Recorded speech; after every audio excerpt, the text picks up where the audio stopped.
So the question came up before, I don't know, probably half the people were on what we're going to talk about tonight. I know last week we had talked about getting into a discussion on angels and demons, and I was saying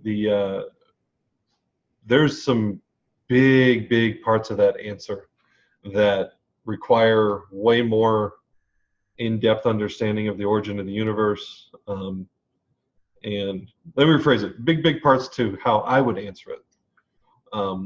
And I can give little nuggets, but the whole idea that that there is an angel in existence that is powerful enough to mount an eternal war against God, or even a seasonal war against God, any war against God,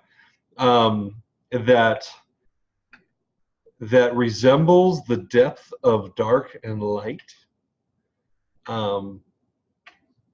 That idea, if truly examined, holds absolutely no water from a logical sense. Is there a serpent? Is there a dragon? Is there demons? Yes. Is there quote unquote Satan? Well, Satan is a title that is assigned to multiple people, not just angels, not just the devil. If you go back into the Hebrew, God called kings Satan, and there's because Satan is simply accuser or opponent. So if you were in the court and you were literally Satan's advocate, you're literally the opponent's advocate, right? There's a reason Jesus calls Peter Satan, right? Not because he was demon possessed. Jesus literally fills in the blank afterwards. You are not in line with the plan of heaven, right? You're opposing this plan. You're an opponent. So we think of, Peter had the devil in him. Either that or Jesus was being overly dramatic, or the word Satan actually just means opponent or opposition, and that's exactly what Peter was doing. So the idea that there is a big old mean devil named Satan, and he's the man, and he's all powerful and everything like that, I will put it this way, and this is the part I don't have time to explain, but at least my answer to that would be any version of that does exist is because humanity has created it. And energetically, there is an energy that has taken on the identity of the devil, or the identity of Satan, that we quote unquote do war against. And literally how you defeat him is to stop acknowledging that he holds any value and that he holds any power. So to have a discussion about how powerful demons are is to lose the battle in the first place. And so how do you hold those discussions? And that's where there's just like so much more to that answer about the creative reality within us, and how I am and I am not, how light and dark intermingle, and where the defining lines are to understand. I believe every demon in existence was created by humanity, and that and I'll just, that there is no such thing as fallen angels. I believe that is actually an impossibility. That an angel in that sense would quote unquote fall. I have to. There's so much to explain. So these are the takeaways, and then you can ask, well, how is that? What about this verse? And what about that verse? And then I can get in. We could get into answers, but that's where So my intention is to, for the first class that we're to do, I've changed the name of it from Origin of the Universe to Unified Theory of Spirit and Matter, of which the first class would be the starting point, where we would take the class to go through and actually work our way back. We can only know what we know through experience. You can't know that what's written in the book is truth. You can't know what somebody else says is true. You can only know through personal experience that something actually is. And so using that limitation, we can actually work ourselves back to the beginning of all things, so, and get to the starting point of the universe. And then the second class would be actually going through Origin of the Universe, as some of you have heard it, with additional elaboration. And then one of the classes, I'm thinking probably the fourth class, or the fourth session, would be on angels and demons, because that requires its own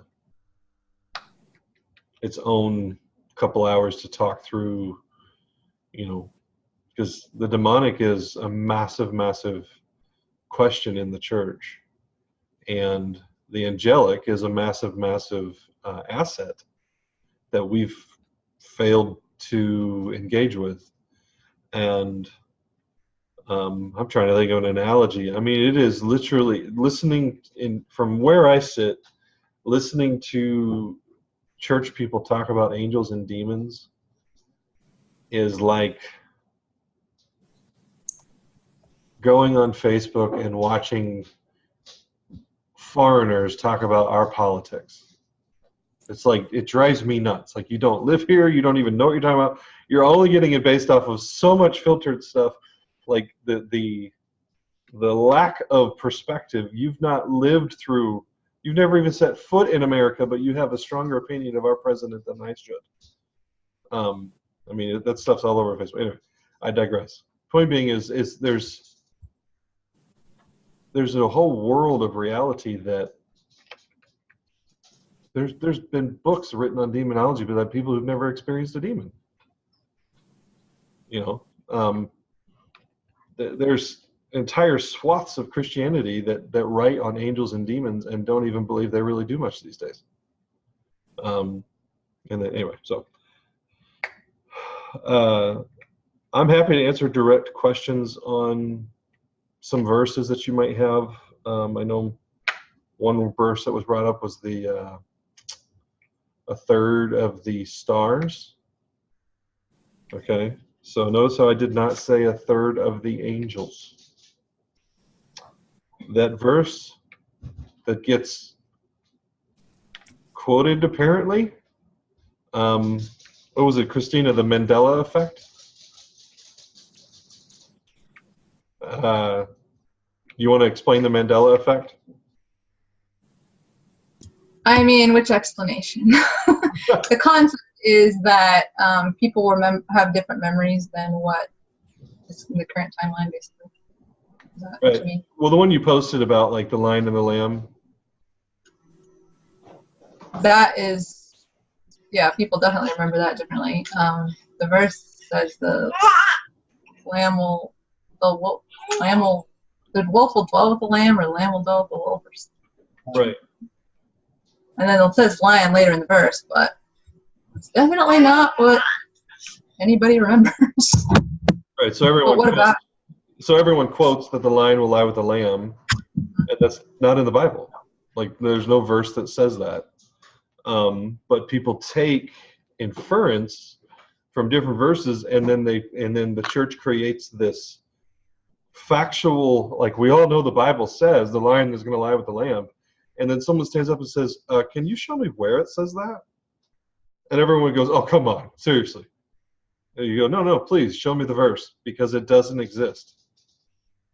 And what's happened is that it's become normalized through the Mandela effect. Is it Mandela? Mm-hmm. Is that the right word? That's kind of a different thing.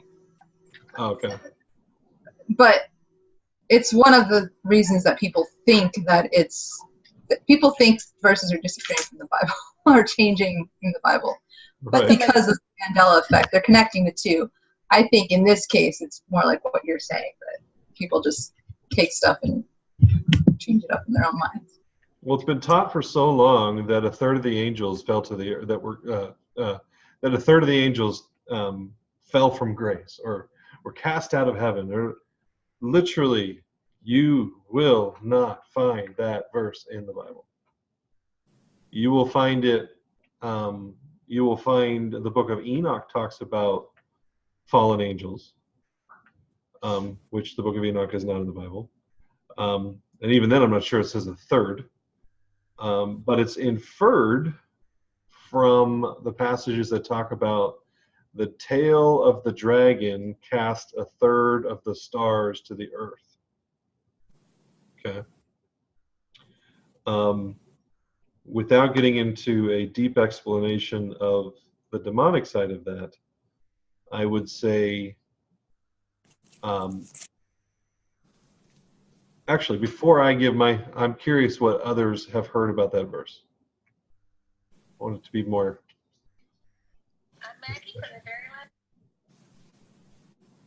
Hello? Does anybody have anything they want to share about that verse? What have you heard about a third of the angels? Mom, what you brought it up. What is it that you were under the impression?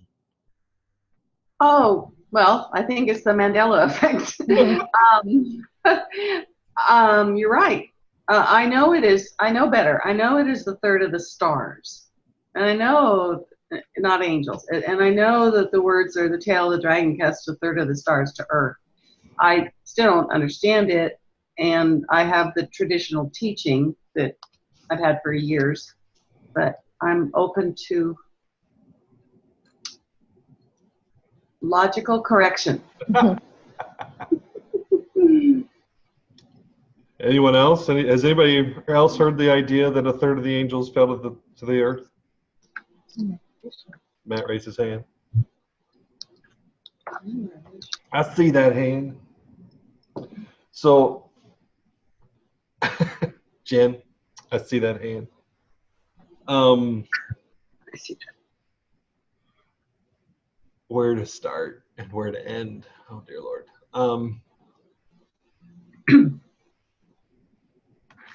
Demonology and angelology, I don't know, whatever you call it. I just made that word up. Sounds right. Have so much folklore and cultural context behind them that it's almost impossible to have a pure discussion on the subject. In the sense that everything we've ever heard at some point originated with somebody's experience that they then had to portray to other people of something that you can't see with your eyes, right? And most of those experiences are on a level that are like so multidimensional. How on earth do you put words to it? Go ahead, Christine. David just reminded me that a large part of modern Christianity's understanding of demonology or whatever was developed by Frank Peretti's series, you know, Piercing the Darkness, This Present Darkness, all those. Yes. The thing with that is like it casts it as being like the forces of good versus the forces of evil, like almost like a yin and the yang, you know, like they're evenly matched, and so you have these different, just like you have the different different levels of angels, you have the different levels of demons, and it's almost like it's an equal thing. Yeah. So that was, what did you say? That was, you're saying it was developed when? What did you just say? It was a Frank Peretti series that was really popular in, what, the 90s? Yeah, I guess. Piercing the Darkness and This Present Darkness, and I don't know. There was like what, two or three books? No, there's probably 4. But it was very, very widespread back then, and somewhat still now, but even more so then. Anything Christian was just like everywhere. Him in Costa Rica had some of the same Christian stuff that I had, like growing up as a kid, like the kids, because there was what there was, and that's what everybody latched onto.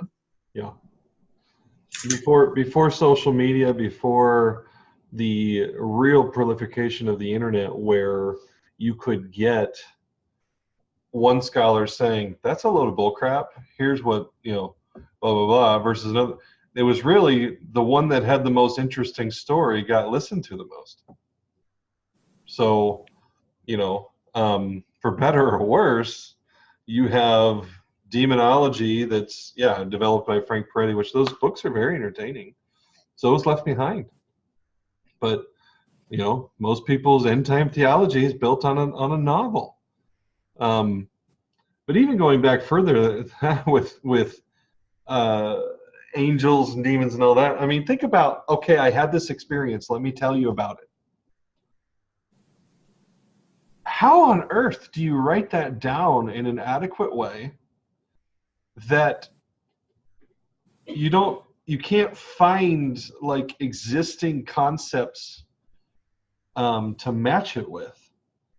So you start, it's kind of like a being that, it's kind of like this one was maybe the general and this one was the soldier. And so you get this language and you get these experiences of this realm that, for lack of a better say, it's just really, really difficult to have a pure, unadulterated conversation that doesn't have a lot of extra interpretation in it. So to that end, I would not pretend on this call to be able to fully unpack all that stuff. For me, going back to the origins of the universe and going back to the beginning of all things and understanding light and dark and logic and its creative place in the story and everything like that makes a heck of a lot more sense to conclude what I have about the demonic and the angelic. And it still fits 90% within the basic framework that we all were taught, but it removes as much of the extracurriculars as I think is possible.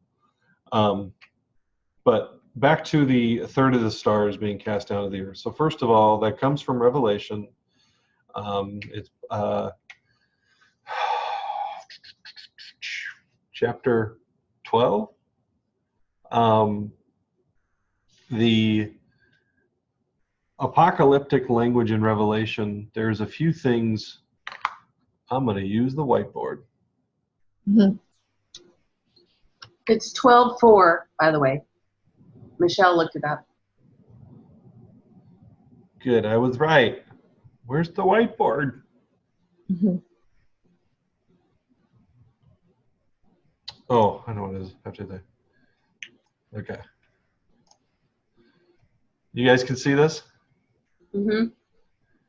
Okay, so It's cool. if say this is a timeline, right, of the book of Revelation.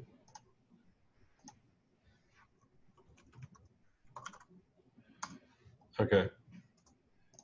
So this is the timeline of the book of Revelation, and it carries you through, let's say, from chapter 1 to chapter 11. You have the phrase that is used regularly in the book is, and then I saw, and then I saw, and then, right? So it's a continuation of a experience that John is having. And you get to chapter 10, and he is fed a little book. Like, it's a scroll that tastes sweet in his mouth and it's bitter in his stomach, right? And it's the angel with his foot on the shore and his foot on the sea, and he gives him the little book and he eats it, and he says, you must prophesy again concerning peoples, nations, tribes, and tongues. Okay? So first of all, this little book is, I would put that as evidence towards there's something going on in this moment that is the prophecy that he's just been giving, he's going to give it again. Right? Now there's a little bit of conjecture into saying that it's the same prophecy a second time, and I'll tie that in a second.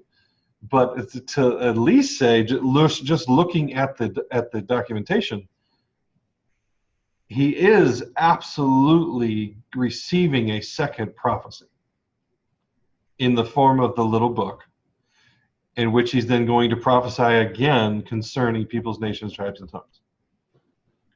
So this is something I have never, to be honest, if you Google it, and if you, I spent years of my life studying this, and so unless something has changed in the last 5 years, I have never heard anybody else just break the book of Revelation apart the way that I'm about to break it apart for you.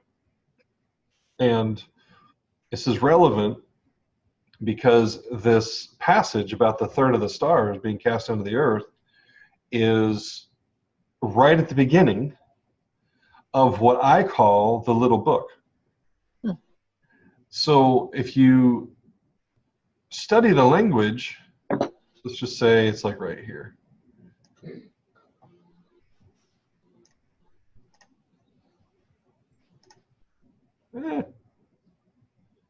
Here, I'll highlight. How do I highlight it?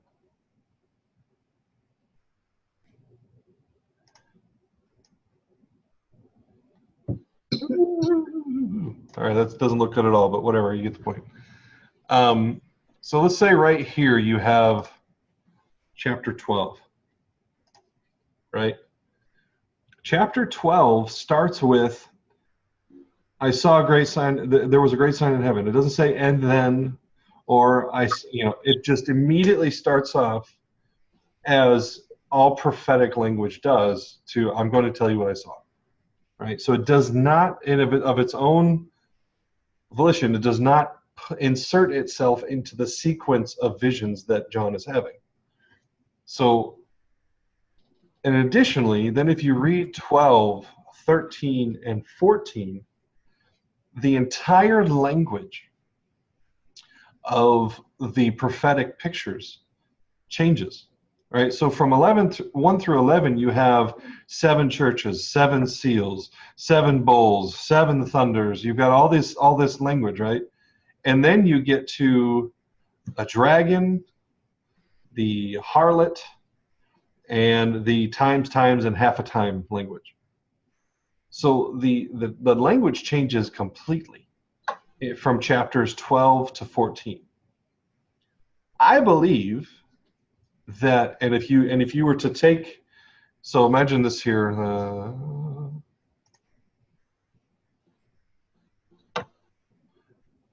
If you were to take, like, those old overlays that you used to use in churches, when we were younger, where put the worship on the screen, it was like a clear, you could write on it and on the projector screens and everything like that. If you could take that kind of clear cellophane overlay and take chapters 12 and 14 and overlay them on top of chapters 1 through 11, what I believe you would see is the actual fulfillment of that passage to John, where he's saying, you must prophesy again concerning many peoples, nations, and tongues. I believe chapter 12, 13, and 14 is a re-prophesying of what has already been prophesied in the beginning of Revelation.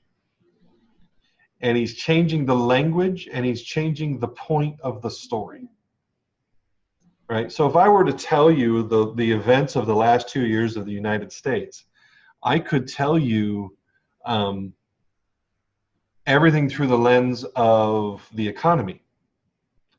I could also retell you everything that's happened through the last 2 years in the United States through the lens of politics. I could also retell you everything that's happened in the United States for the last 2 years through the lens of sports, right? Or the church, or whatever. So I believe what is happening is that in chapters 12, 13, and 14, the lens is changing, but the timeline remains the same. Now here's why this is important. Because everything in the book of Revelation is broken into either 3s or 7s, right? Specifically, when I say 3s, it's actually 3.5s, which if you take 3.5 plus 3.5, you get 7. And if you lay it all out, you will see a whole lot of similarities in events, and I don't have the time nor the detailed recall at this point to go over it. But what I want to draw just for a side note, from chapter 15 on, the language of the chapters 1 through 11 and the language of chapters 12 through 14, they begin to marry, and you find them throughout both of them. So you now have the 7 bowls of wrath and the harlot, and the language that of both prophecies now becomes one seamless language. Just so you know. So I believe from chapter 15 on, they essentially become both books in become one prophecy. So they kind of. I'm trying to see my screen size where you can see my arms because I'm talking a lot with my hands. Anyway, so does this make sense? Mm-hmm. That Revelation chapter 12, 13, and 14 are the little book that John swallows in chapter 10. And they are the same prophecy with a different lens. Okay, perfect. The lens, let me stop sharing my screen. Okay. So the lens of chapters 1 through 11 is the lens of the individual. What were you going to say, Kimberly?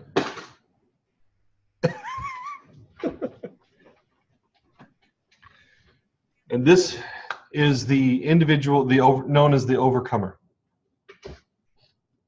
To him who overcomes. And there's no need to get into all those reasons why I would say that. And that's one giant, I mean, that's really, really simplifying. Like, okay, so what is the first 11 chapters about? Well, it's about the individual. It's something that holds true for every individual, regardless of when you were born. Okay, that every individual goes through the 7 churches. Every individual gets the seal. Every individual experiences those processes. When you get to chapter 12, if I could be so bold as to summarize that, is that lens is for humanity as a whole, or you might say the church. But I would say humanity as a whole is a better way to say. Okay.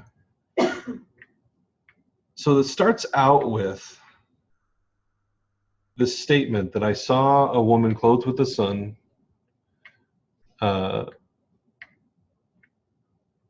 the moon, or the moon at her feet, and the stars, the 12 diadems above her head. And there was a great dragon, and the dragon, does somebody have it pulled up? They can read it. You want to read it, Michelle?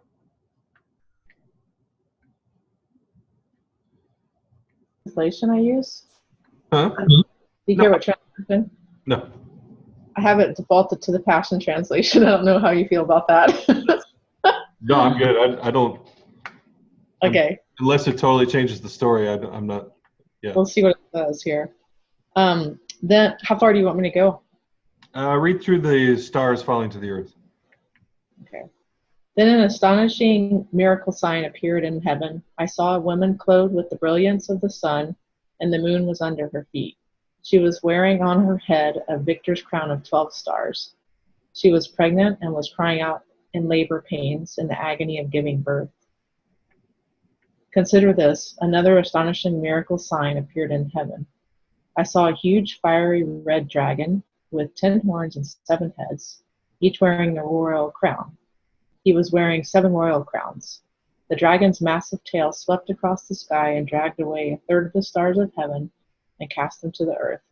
And the dragon crouched before the woman who was about to give birth, poised to devour the baby the moment it was born. Okay. She gave birth. Oh, is that it? Yeah, you're good. So that passage, and then there's a couple of concepts in the Old Testament.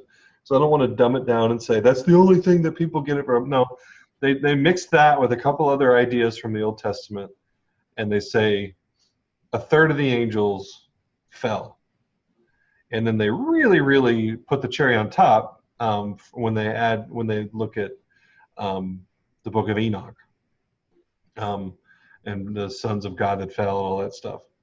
So I don't want to be so belittling as to make it sound like people just made this up and nobody's looked it up and it's just so dumb. Because clearly people have looked it up and they have inferred and interpreted these passages, just as I'm doing. So what I'm about, how I would interpret this passage does not necessarily answer where demons and angels do come from. But I believe this passage has nothing to do with demons and angels. I believe the woman clothed with the sun and the stars upon her head is an absolute direct reference to the sons of God, right? To the child being born of the woman, and the 12 stars, which are the 12 tribes, which is the breastplate of righteousness, right, with the 12 stones. Like, there's so much imagery here, and we can unpack it as much as you guys want or as little as you want. But I will boil it down and get to the point and say, I believe this is about the sons of God. And when you consider what remains, so I believe this passage in Revelation was fulfilled in 70 AD, right? That Christ defeated Satan, that the overcomer is now a reality available to anyone, and that heaven is on earth in the form of you. You are the new temple of God, right? Yet Satan's tail casts a third of the stars of the heaven to the earth. And so for me, when I see stars of heaven, I do not think angels, I think sons of God. If you understand how many times it talks about that in the Old Testament, that we are like the stars of heaven. So if we are like the stars of heaven in 10 other verses, why in this verse is it suddenly angels? Right? So that's one of my that was one of the first ones that went, well, that's not logically consistent. That's not interpretively consistent. You don't get to pick and choose when a star means one thing and when a star means something else. It either means the same thing all the time, or you're just guessing.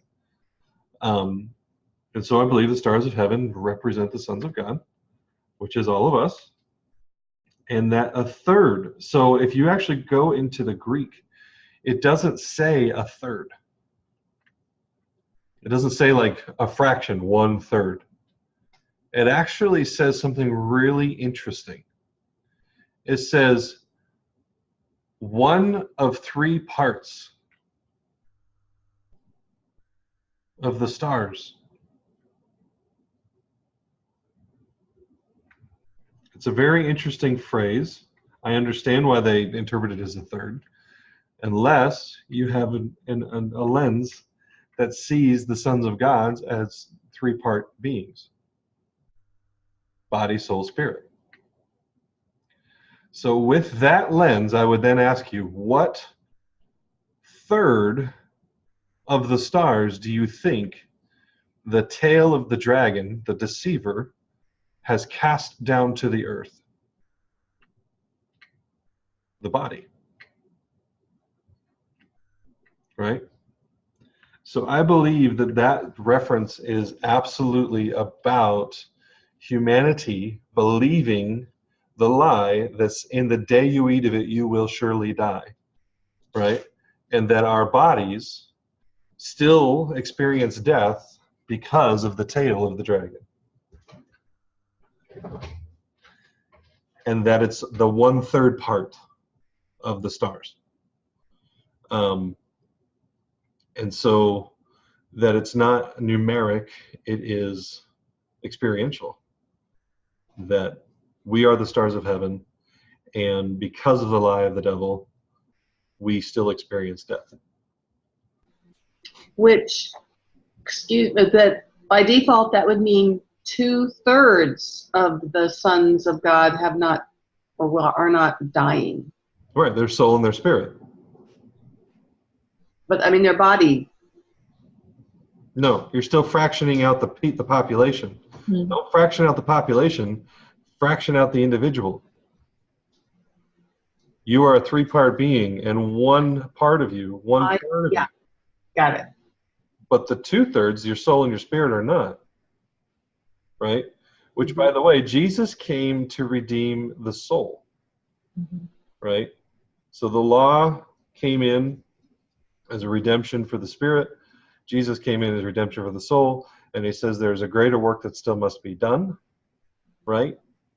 And ultimately, since it is Adam and Eve that lost the first battle to death, it says Jesus is sitting at the right hand of God waiting for his enemies to be defeated.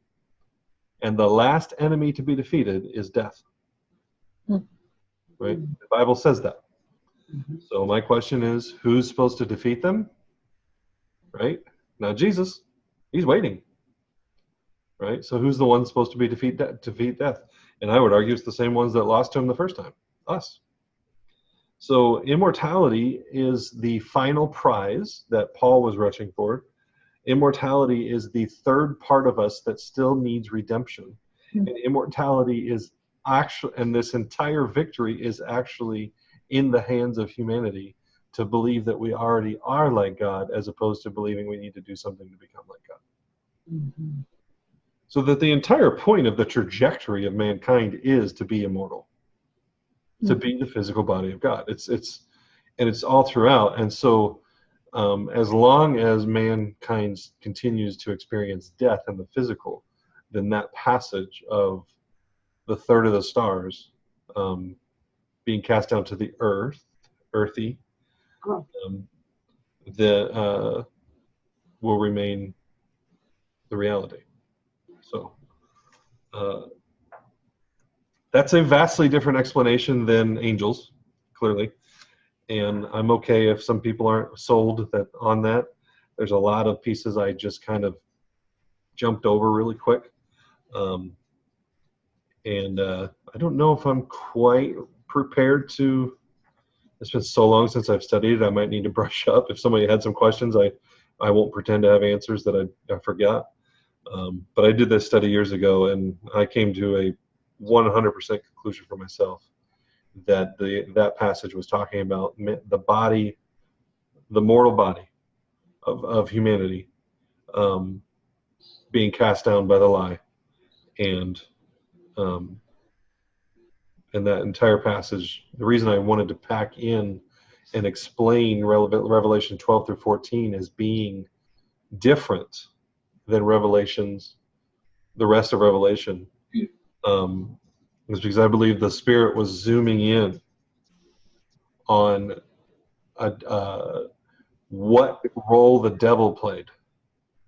The lie, not the devil, the pitchfork guy, but the lie, the deceiver, what role the deception played in the story of humanity and what it was doing. Because then if you continue to read those chapters, you will see that it's the dragon that pursues the woman, and it's the dragon that persecutes the saints, and it's the dragon that does all of these things, right? And that dragon is the deception of I am not. So verse 13 says to the effect, the dragon was cast down to the earth and set off for the woman. And woman generally means our soul. So he not only wants our body, but he wants to dominate our soul, our mind, emotion, will, our thinking, our understanding. Is that how? yeah, I mean, which holds true for, who did he initiate conversation with in the garden? Yeah. The woman. Yeah. The soul. So yeah, for those who are new on this call, there's a few faces or a few names. One of the major lenses that I believe God placed in the mystery of marriage and in the mystery of men and women is that men represent the spirit and women represent the soul. And if you sign up for the Origin of the Universe teaching, you'll find out just how amazing that is, that spirit and soul would come together and make a new creation that would have both the DNA of both and its own essence, which would be the body. So that spirit impregnates soul and the two become one flesh in us. That we are the beings that actually are spirit and soul in a physical presence. So that typology of the book of Genesis carries throughout the whole scripture of male and female being spirit and soul. See it. Kimberly. What do you mean sign up? So I've just started putting together my outline, and there should be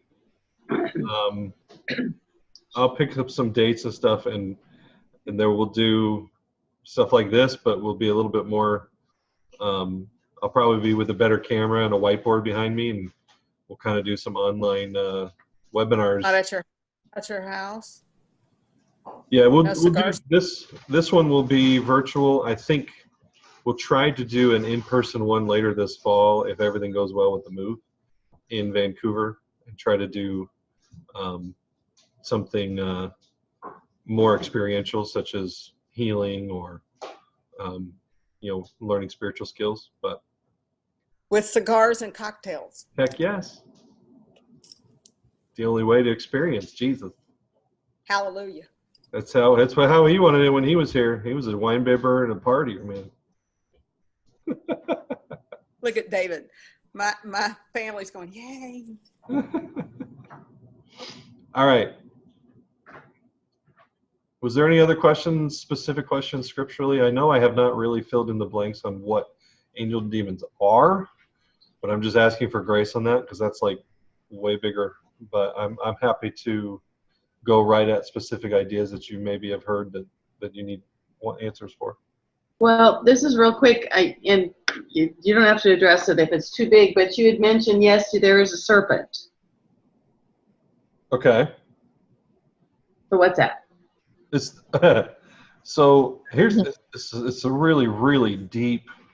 You have to be really, really spiritual and try really hard.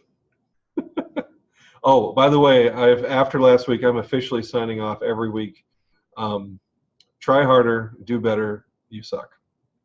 So, no, seriously, it's actually if you can get my sarcasm, the serpent is a really simple idea that will be so challenging for you to actually comprehend its simplicity, because it is so destructive, right? The serpent, the deceiver, the father of all lies. Right? So let me, before I get there, when you hear the language father of lies, what is missing from that equation?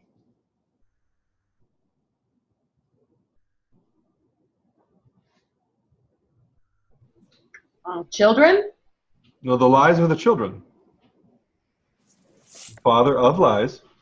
Yeah, okay. Mother.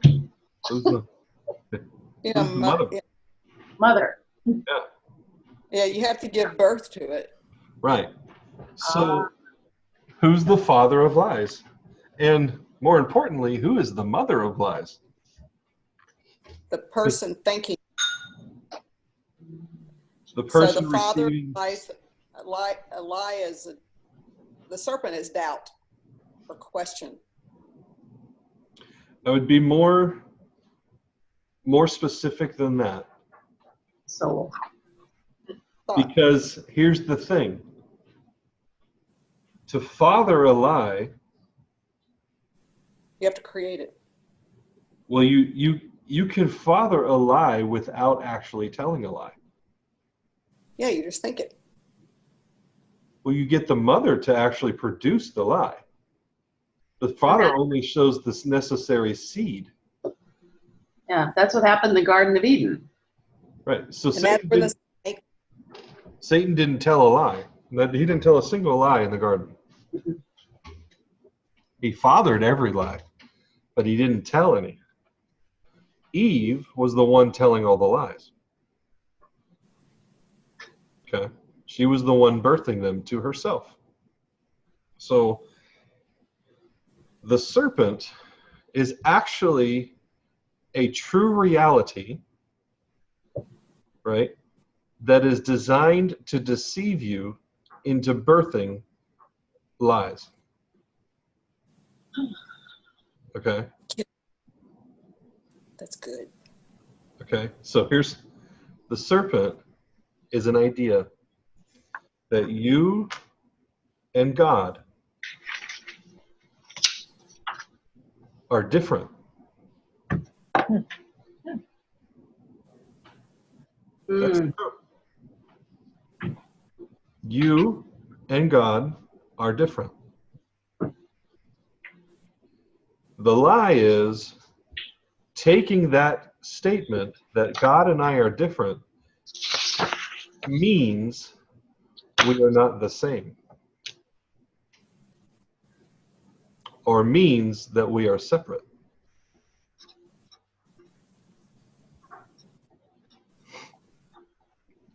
Separation is the original lie, Mhm. but the father of it is the acknowledgement that you and God are different. You and Father God, are different. And so that reality is the great deceiver, the great challenger, the great deception. Because out of it comes all the conclusions that we thought we were logically drawing. And if you follow the origin of the universe and the teachings of that, you'll find that logic actually carries you through to the point where it is, if you guys remember, I don't know if you've heard me talk about Jesus being logic, and logic was the only thing that could actually kill itself. So all that to say, from the foundation of the world, it was completely illogical to think that we were separate from God. Yet, at the same time, it was completely logical to see that we were different from God. Hmm. So you can rewind that 20 times. The key phrase, it's illogical to think we were separate from God. It's completely logical to realize that we're different than God. So when you realize you're different than God and your conclusions come from separation, now you're in a lie. But if you realize you're different from God, therefore you now realize that you're an extension of who God is. If you were the same as God, why exist? Right? If you're the same as Father, why exist? So you have to hold a special place in the reason for being. Mm-hmm. So it's actually because you're different from God, and that's where I tell people, and it's so subtle, it's very hard to communicate in a broader context, but I'm able to kind of zoom in a way right now that I don't know if I've ever been able to, even with this crew.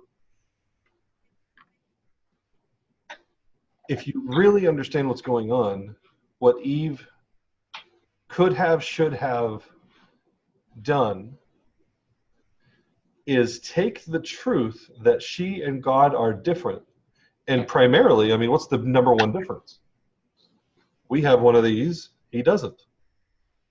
Right? We have a physical body. He doesn't.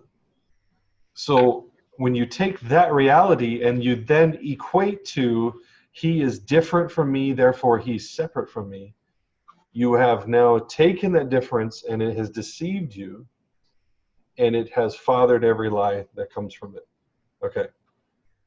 However, that difference was designed to be noticed, and it was designed to be a blacksmith to fashion you. Okay, and that is a scriptural reference. I believe it's in Isaiah, I want to say 18, but don't. It's just a black 54. Isaiah 54. That difference was actually designed to show you, yes, you are different from God. You're not separate. That's impossible. He's everywhere. You're different. Therefore, that's the actual answer to your question of in what way am I still God? In what way am I still one with him? In what way am I a part of him?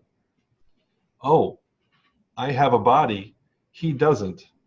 That must make me an extension of who he is, as opposed to a separation from who he is. That's interesting. We are the body of God. Without us, he doesn't have one. And the fact that we are different than the Father is the very thing that was designed to show us that. But that difference is the deceiver.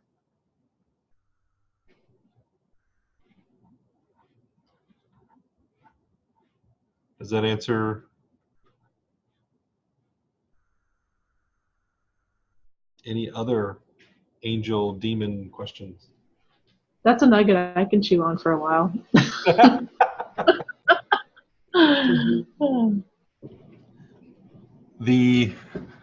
one right The there. thing that made it. Go ahead, Kimberly. Never thought about it. The thing that made it really clear for me, well, it didn't make it really clear for me the night we talked about it, but God has been speaking to me and making it very clear to me. And today I actually went to church with Tim, and when they sing songs in church, I'm like, that song's not right. And I'll look at Tim and go, that's not right. The song they sang this morning, I don't remember all the words, but one of the words was, I am who I say I am.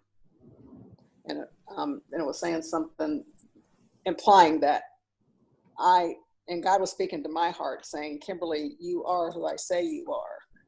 And it was taking me back to your, when we talked about the tabernacle, and God just clearly spoke to me saying, you are the Ark of the Covenant, and I am in you.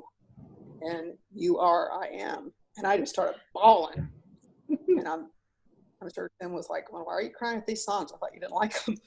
But it was, God's been speaking to me very clearly ever since your tabernacle. The tabernacle thing really, it resonates with me. And the first time you ever taught me about that was at your house. And I keep going back over and over the tabernacle thing. And I believe truly we are walking arcs of covenant. That each one of us is an ark of the covenant. That is what we are. And we each walk with God in us. That is what we do.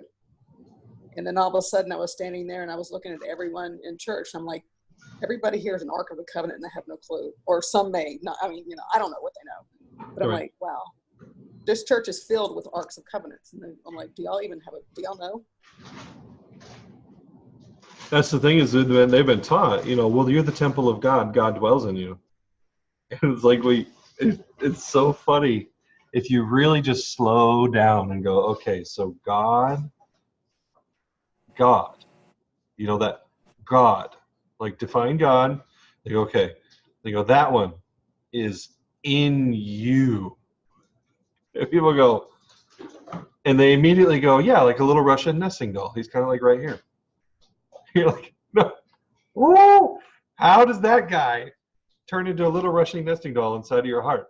Like, seriously, that you have to let out, like, at times. Like, oh, we're here. Like, no.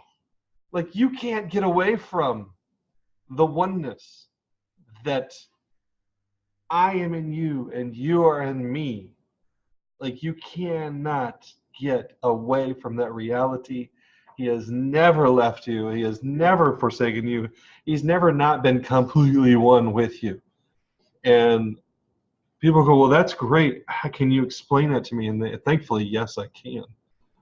It takes saying it 5 times, and it takes saying it 5 different ways. But understanding, no, seriously, you are God's physical body. You are God's physical body. And it is not God controlling your physical body. No, it's you control your physical body, which is his physical body. So what does that make you? And so, it, by the way, it makes you him. It makes you an individual, objective creator of his power, of his caliber. He is the universal Father. He is the universal mind, and you are an individual objective mind, right? Everyone on this call, but that is simply for one reason and one reason only. Because in the realm of matter, you cannot have one thing be everywhere. That's not how matter works. Time and space limit the ability for something to be everywhere. Spirit, he is everywhere, because that's a different substance. But matter has a limitation on it, and so God has chosen to, actually there was literally no way around it. In order for matter to actually be part of his existence, God had to put himself into the realm of matter in a way that could take his divine consciousness and spread it throughout all of this realm so that he could once again be all in all. Which is why Jesus must rule and reign until, so that at the end of it, he can then give it back to the Father, and the Father could be once again all in all. If you just think, be all in all. That's where we're headed. And the only thing missing between here and there is that we are creative centers, that when we say we are not God, we actually create that reality. Using our divinity, we actually create our undivinity. Which is why he is in all, always has been, but he is not all, because that guy over there says he's not God. So clearly God is not all, because that guy who has divine power said that he's not. I am not, so God's not all.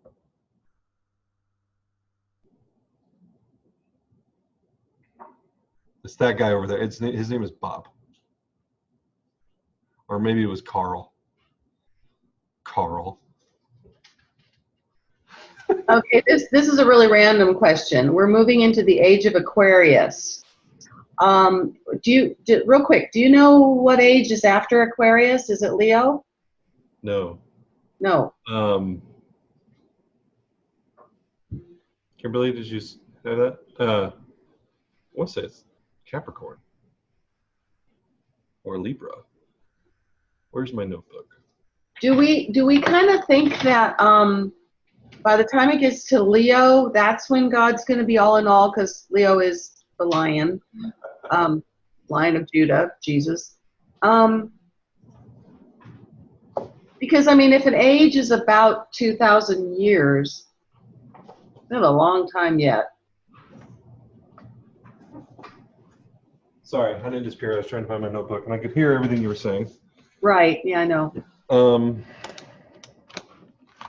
Man, if somebody found my notebook. After Aquarius, wouldn't that be Pisces? No, that came previously. That goes in reverse. Yeah, it goes counterclockwise. Where is those notes? For us?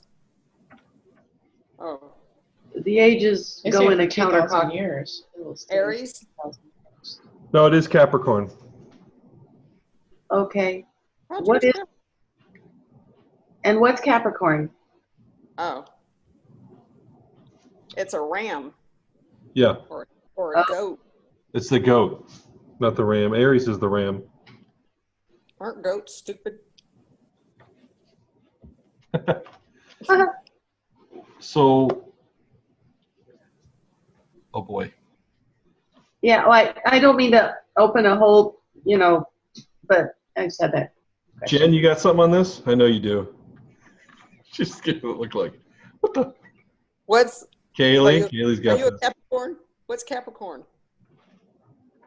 So Capricorn's the goat, because Moses was the age of the ram, because of the sacrifice of rams and all that. Then we went to Pisces, the age of Jesus, where we are fishers of men. Fish. And now we're entering the age of Aquarius, where the Spirit will be poured out on all flesh, which I think is interesting because it doesn't say humanity, it says flesh. They say, here's a chart. Talks about the cardinal. The Capricorn, world government. responsible, disciplined, self-control, good manners. Yeah. Weakness is knowing, unforgiving, condescending, expecting the worst. Okay, Michelle got this chart thing, and it says Capricorn is the element cardinal earth. Yeah. History is world government and cycle of growth, social peak harvest. So here's the problem with looking up any modern. It says goat of fear. Here's the problem with looking up any modern charts on this stuff is that they're not going off of a 2,000-year ages concept. Oh. Well, then tell us. Well, that's why I was. David's laughing. Just tell us the freaking answer.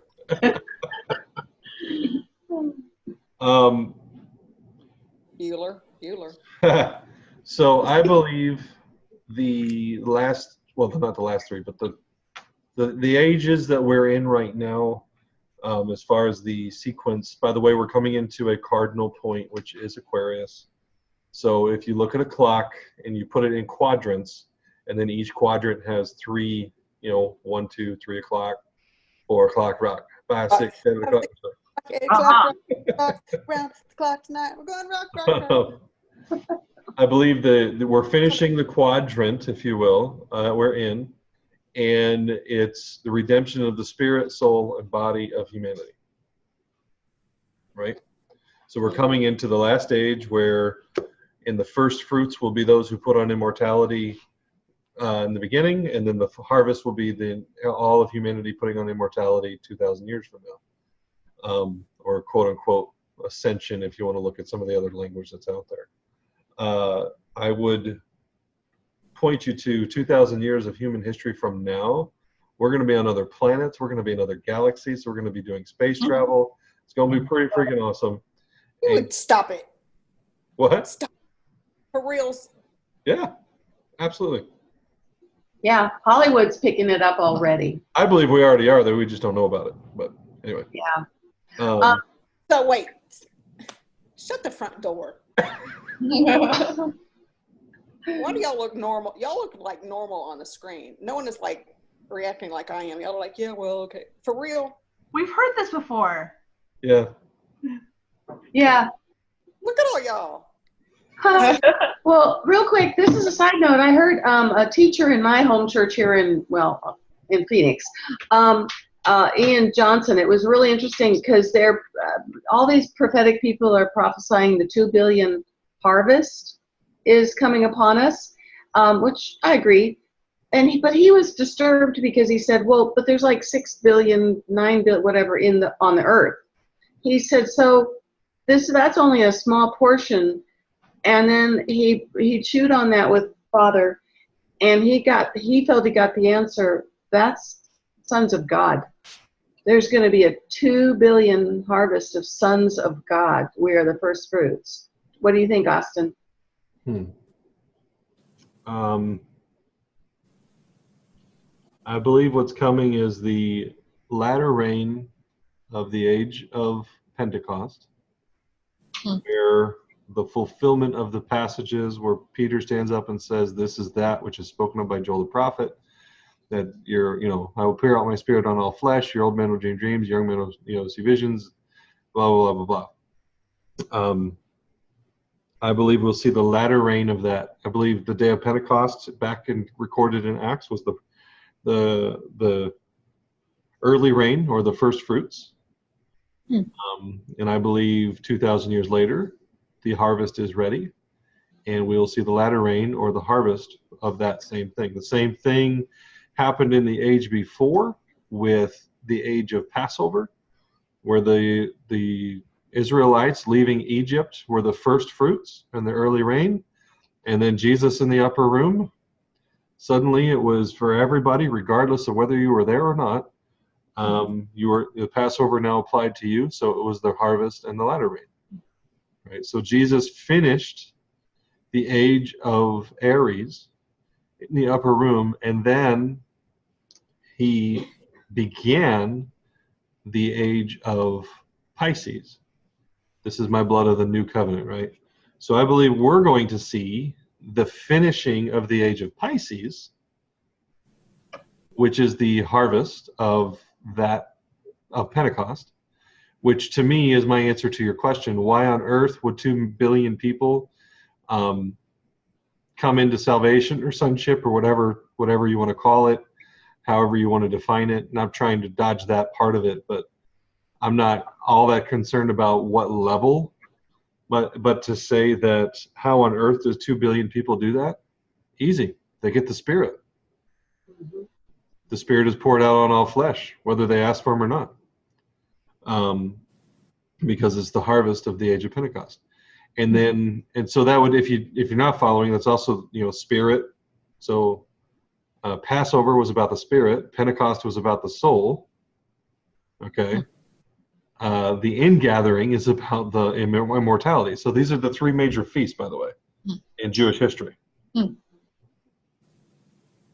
So if you don't know the 3 major feasts, Tony Till's got great stuff on it. Or the Feast of the First Fruits is another way to call it. But I believe we're coming into the last major feast, which is the ingathering, which is body, soul, and spirit, or spirit, soul, and body have been fully redeemed. And that humanity that you'll see the first fruits of immortality shortly after that harvest. And then for the next 2,000 years, humanity will unpack what it is to be immortal. And it'll be really interesting this time around, because if you consider the trajectory of humanity, population, technology, like all this stuff, we are at a precipice where we absolutely have to explode out of our shell in the next 200 years, or we will implode. Yeah. Right? Technology and population, what the earth can handle, it cannot handle us keep going if we don't find ourselves on other planets with better technology and with wisdom beyond measure. And I think of no better way to come out of our cocoon than the Spirit being poured out on all flesh and a bunch of immortals to lead the way. So I believe humanity is not going anywhere, and God has an absolute plan in place to expand us beyond where we're at, because if we don't, we will implode. And then that leads me to your original question, which is the next stage after that. So what is it? So if this is that, so if we are putting on immortality and you have a bunch of immortals, so you have this passage, right, where it talks about that an old man will die at 900 and a young man will consider a curse if they die at 100, whatever. Like, that's what's coming. So even if you don't put on immortality, longevity of life is coming, right? Just scientifically, where it's on its way. The median age in America now is 38. Like, and it's never been that high. Anyway, I digress. So this is where we're headed. If we're headed in a world where people live longer and immortals are leading the way, and we're expanding to the stars and our technology and all that stuff, then it makes a heck of a lot of sense to me that the Spirit would be the prerequisite before that, and so on and so forth. So now, 2,000 years later, what does it look like when humanity has actually become immortal and is actually manifesting the deity that they are, being the objective mind of God in the physical? I believe you then begin the next quadrant of time with to the best of my ability. Here's the deal: like, I can give you snippets of what I think it could look like, but no different than Enoch giving snippets of what our day would look like. It's going to be, it's going to fall far short of the detailed reality. But I believe now that humanity isn't the problem, what are we going to get busy doing? Bringing order to the universe, right? So now there's a couple different questions. Are we alone? Are we, are we the only race that has a lot of work to do? If that's true, then dang, we've got a lot of work to do, right? If we're not alone and we're just the latest batch of children to come into sonship, then I believe you still have a whole lot to say about where the universe is going to be taken. And don't forget that these signs in the heavens are signs for our earth, right? So when we look and we see Capricorn and we see Sagittarius, that's for us. So if there are other planets with beings, I can guarantee you Father set a clock in place for them that they are following. Mm-hmm. Right? So imagine, kind of just, watch, rinse, repeat. Okay, I'm going to put myself, huh? Oh, I'm sorry. I didn't know I wasn't muted. I'm going to put myself in this planet in the form of divine beings. They need to realize their I amness, because I can't give it to them, right? The moment God tells you that you're God is the moment there will forever be someone higher than you who told you that you were God. So you have to realize it from within that you are Him, and that takes time. So insert a clock called the zodiac, right? Or the Mazzaroth. Okay, over this period of time, this population of people on this planet are going to figure out who they are. And as they figure out who they are, they will then mature and be launched into being given charge over many things in my creation. And to that end,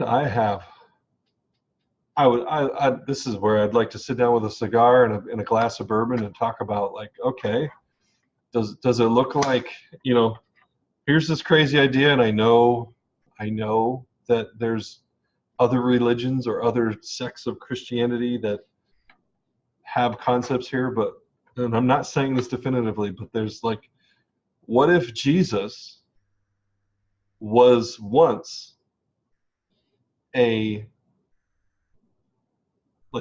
what if he was once on a planet that was figuring this out 20,000 years ago, right? Now, logic is something it's very special, and it's bigger and more complex than all that. But at the same time, the physical presence, the individual consciousness of a being that could come here and do what Jesus did, it's interesting to say the least. What if our job is to go and help others realize who they are? You know, entertaining angels unaware. What we become, Jesus says, in the age to come, we become like the angels. Right? It doesn't say we become angels. It says we become like the angels. Okay. So what if our job then becomes to go be the angels that get entertained somewhere else, where you relocate to another planet and you give a nugget to somebody and it changes the course of that planet's future? You know, there's a lot of work to do. And so that is my very long, somewhat fun answer to the coming ages will continue the progression of humanity becoming who we need to be in the story of God. So I believe Capricorn specifically will be the beginning of humanity starting to play its role on a galactic scale.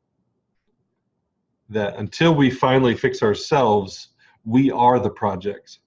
But once we're done being the project, we now get to turn our focus to the created world.